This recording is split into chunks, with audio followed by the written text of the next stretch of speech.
ஆந்திராவில் 23 வயது பெண் மீது ஆசிட் வீசி தாக்குதல் நடத்திய சம்பவம் அதிர்ச்சியை ஏற்படுத்தியுள்ளது. ஆந்திர மாநிலம் பிரயாரம் பள்ளியைச் சேர்ந்தவர் கௌதமி.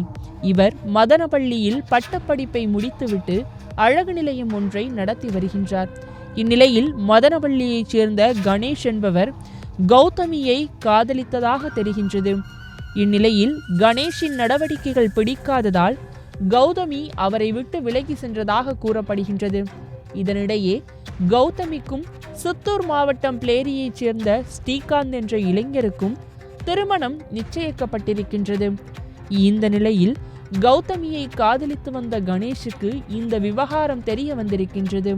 இதையடுத்து தனக்கு கிடைக்காத காதலி வேறு யாருக்கும் கிடைக்கக்கூடாது என்ற ஆத்திரத்தில் அழகு நிலையத்திற்கு சென்று கௌதமியை கத்தியால் குத்தியுள்ளார். இதை அடுத்து மறைத்து வைத்திருந்த ஆசிட்டை எடுத்து அவர் முகத்தில் ஊற்றிவிட்டு தப்பி ஓடிவிட்டார்.